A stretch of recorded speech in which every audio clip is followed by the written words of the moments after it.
My name is Dovey Sims, and I'm going to talk about obesity in America. Americans are always in a hurry, from speeding to fast food eating. From 2009 to 2010, obesity has jumped 28% within the United States. Knowing what obesity is and the dangers associated with it, and the promotion of healthier living, will influence people to make more proactive decisions. Tennessee is ranked the number 2 for one of the fattest states within the United States. As a woman and a mother, I am constantly finding ways to have my children eat healthier and live more active lives, as well as my family. We will look at the facts of obesity from the definition, statistics, and related health issues, and finishing with ways to promote healthy living. First, let's talk about what obesity is. What is obesity? WebMD says obesity is an excess of total body fat. A person is considered obese when their weight is 20% or more above the normal body weight. For an example, we have this chart that shows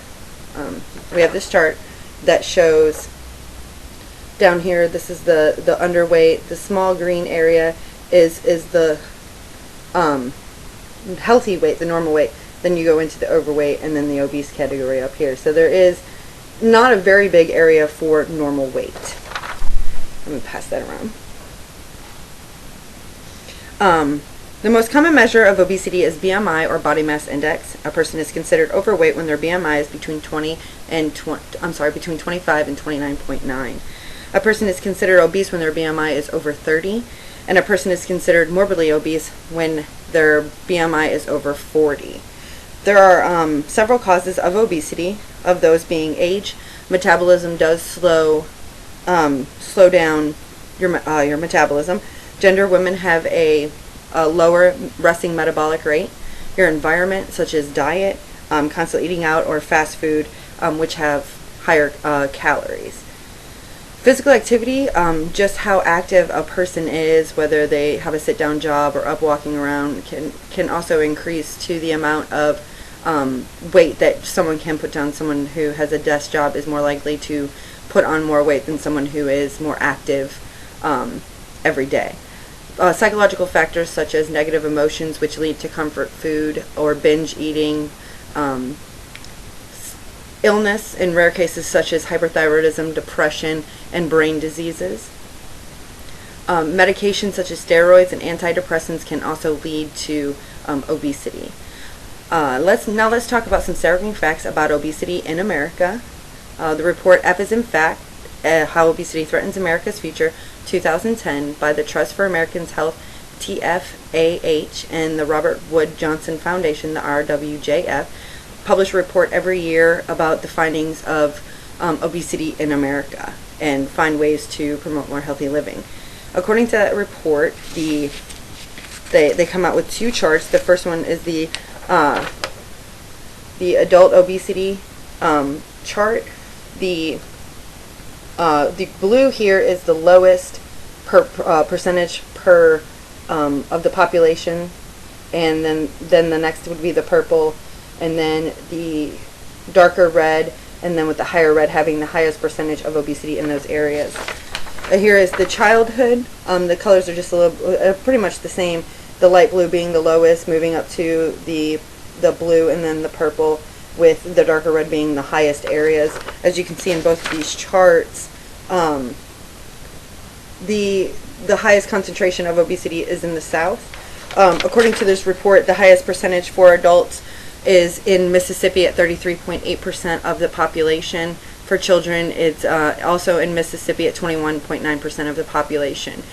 The lowest percentage ranking in for adults in Colorado at 19.1% of the population, and for children in Oregon at 9.6%.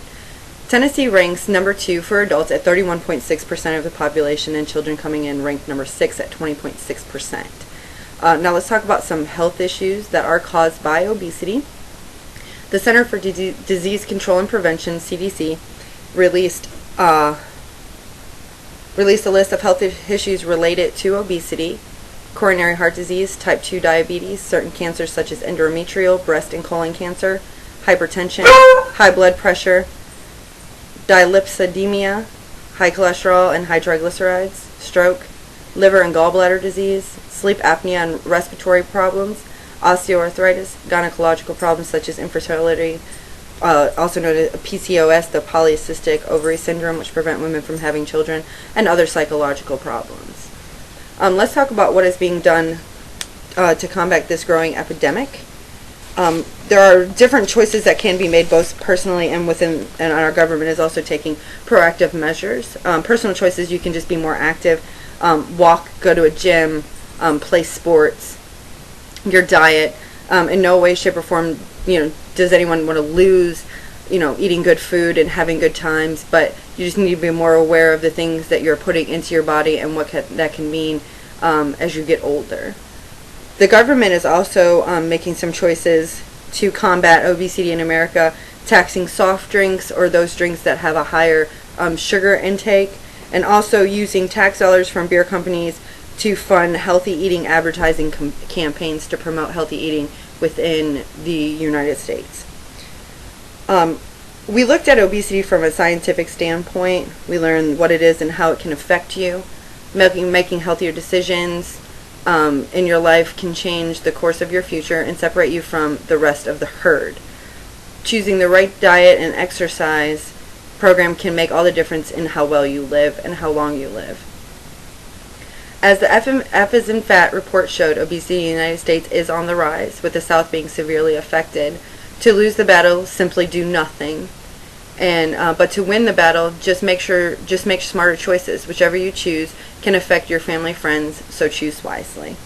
Thank you, and have a good day.